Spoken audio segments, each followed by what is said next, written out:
Hello students. तो आज हम करेंगे फ्यूचर परफेक्ट टेंस। तो प्रेजेंट परफेक्ट में जैसे हमने यूज़ किया था हैज़ हैव प्लस वर्ब की थर्ड फॉर्म, पास्ट परफेक्ट में हमने यूज़ किया था हैड प्लस वर्ब की थर्ड फॉर्म, और आज हम करेंगे फ्यूचर परफेक्ट टेंस जिसमें हम ऐड करेंगे subject plus will shell plus have plus verb की थर्ड फॉर्म प्लस ऑब्जेक्ट। तो परफेक्ट टेंस में हैज हैव प्रेजेंट में यूज हुआ, हैड पास्ट में यूज हुआ पास्ट परफेक्ट में, और फ्यूचर में यूज हुआ will shell plus have plus verb की थर्ड फॉर्म। तो परफेक्ट टेंस जैसा आपको पता है जो काम हो चुका है प्रेजेंट में उसे कहते हैं प्रेजेंट परफेक्ट। जो पास्ट में हो चुका था किसी समय बिंदु से मतलब दो एक्शन हुए हैं, जो पहले हुआ उसको हम एक्सप्रेस करने के लिए यूज करते हैं पास्ट परफेक्ट। और फ्यूचर परफेक्ट में जो काम किसी समय बिंदु तक उम्मीद है हमें कि हो चुका होगा, कंप्लीशन की उम्मीद है कि इस समय तक ये काम हो चुका होगा, उस सेंस को अगर हमने एक्सप्रेस करना है तो हम यूज करते हैं फ्यूचर परफेक्ट टेंस। अब स्ट्रक्चर हमने देख लिया। For example, I shall have completed my work by evening. मैं अपना काम शाम तक खत्म कर चुकी होंगी। ये उम्मीद है कि शाम तक मेरा सारा काम खत्म हो चुका होगा। तो क्योंकि कंप्लीशन की एक्सपेक्टेशन है इस सेंटेंस में तो हमने यूज किया shall have completed. Next interrogative में क्या करेंगे, ये जो शैल विल है सिर्फ इसको हम आगे ले जाएंगे सब्जेक्ट के और ये बन जाएगा क्या। Will you have completed your work by evening. Evening तक क्या आपका काम खत्म हो चुका होगा। तो ये आपसे क्वेश्चन पूछा गया है।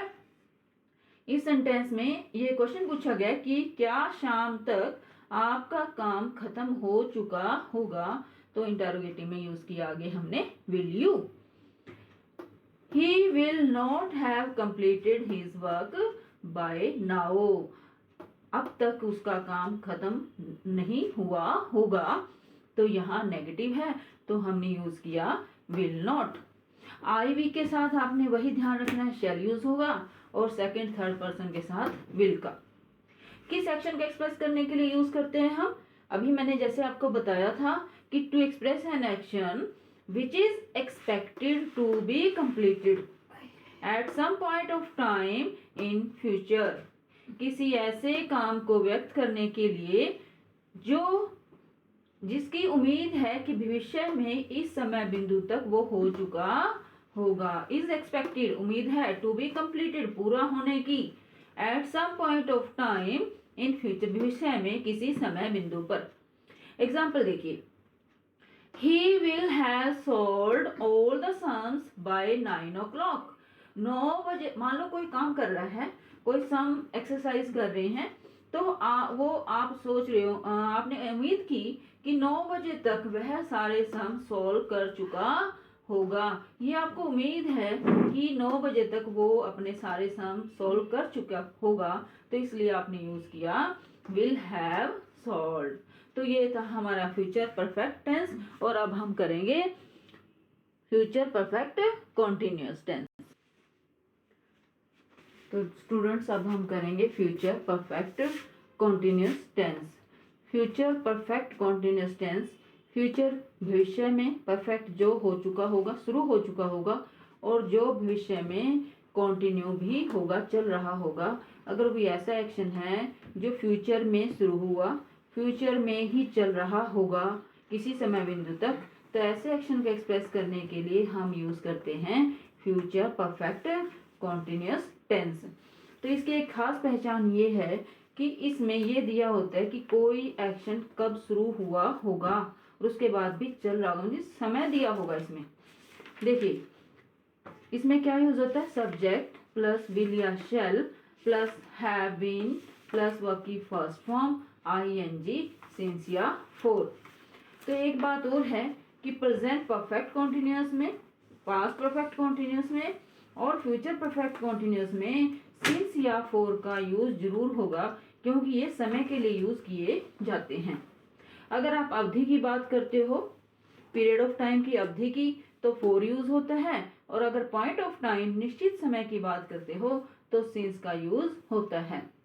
For example, when I reach Shimla it will have been raining for 2 hours।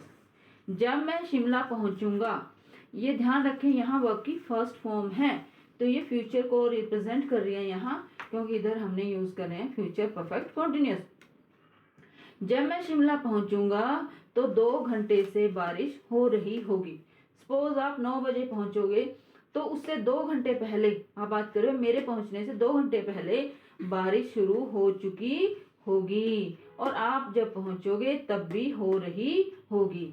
Sentence की सेंस यही बताती है कि जब मैं शिमला पहुंचूंगा 2 घंटे से बारिश हो रही होगी। आपके पहुंचने से 2 घंटे पहले बारिश होगी शुरू, और उसके पहुंचने के बाद भी वो चल रही होगी।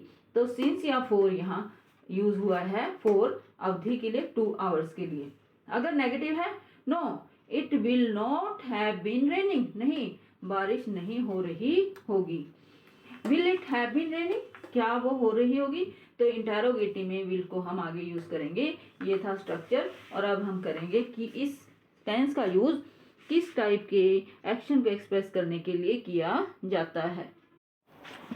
तो बच्चों ध्यान से देखना कि फ्यूचर परफेक्ट कॉन्टिन्यूअस टेंस का यूज हम किस एक्शन को एक्सप्रेस करने के लिए करते हैं। ये सभी बच्चों को मुश्किल लगता है, तो इसको ध्यान से समझना।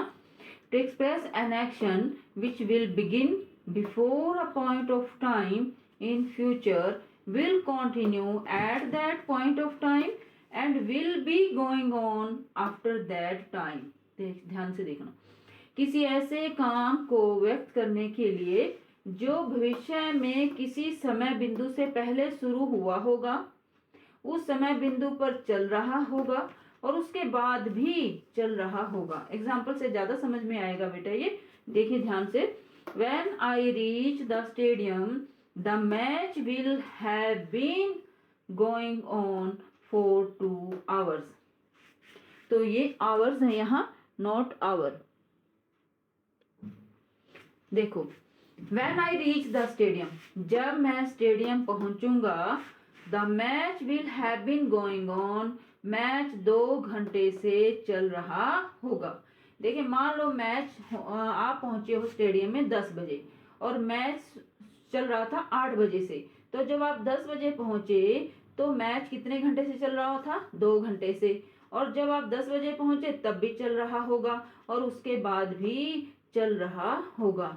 तो आप ये कह रहे हो जब मैं स्टेडियम पहुंचूंगा, मतलब आपको पता है कि आप 10 बजे पहुंचोगे, तो जब मैं स्टेडियम पहुंचूंगा मैच 2 घंटे से चल रहा होगा। तो फॉर 2 hours से मुझे ये पता चल रहा है यहाँ कि आपके पहुंचने से 2 घंटे पहले वो मैच शुरू हो चुका होगा, और जब आप पहुंचोगे तब भी चल रहा होगा, और आपके पहुंचने के बाद भी मैच चल रहा होगा। मीन्स ये एक्शन फ्यूचर में जो समय बिंदु फॉर 2 hours दे दे उससे पहले शुरू हो चुका होगा, उस पर भी चल रहा होगा और उसके बाद भी।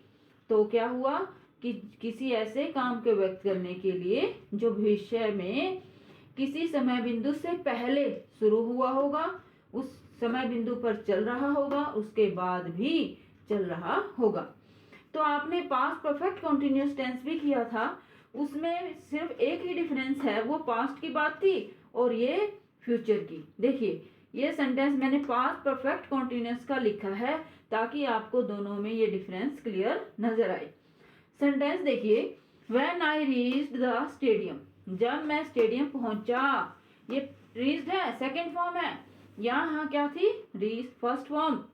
इससे मुझे पता चला फ्यूचर की बात हो रही है, रीच से मुझे पता चला कि ये पास्ट की बात हो रही है। When I reached the stadium, the match had been going on. Match चल रहा था कितने घंटे से, 2 घंटे से चल रहा था। पास्ट परफेक्ट कॉन्टिन्यूअस टेंस जैसा हमने पहले किया कि पास्ट में जब कोई काम किसी समय से पहले शुरू हो चुका था और उस समय की जब बात करो तब भी चल रहा था और उसके बाद भी चल रहा था। तो तीनों ही टेंसेस, चाहे वो प्रेजेंट परफेक्ट कॉन्टिन्यूअस हो, चाहे वो पास्ट परफेक्ट कॉन्टिन्यूअस हो और चाहे फ्यूचर परफेक्ट कॉन्टिन्यूअस हो, आपने ये नोट किया कि फोर और सिंस का जरूर यूज होगा, क्योंकि समय बताने के लिए फोर और सिंस मतलब उस समय से वो काम शुरू हुआ या उस समय से पहले शुरू हुआ, उस समय के बाद भी चलता रहा। ठीक है, तो रीच्ड आता है, सेकंड फॉर्म आती है, फोर सिंस का यूज होता है, तो ये है पास्ट परफेक्ट कंटिन्यूअस। यहाँ when I reach first form है और फोर सिंस का यूज है, तो आप देखो ये है फ्यूचर परफेक्ट कंटिन्यूअस टेंस। आप प्रैक्टिस कीजिए इसकी और डिफरेंस जो है समझने की कोशिश करें। Thank you.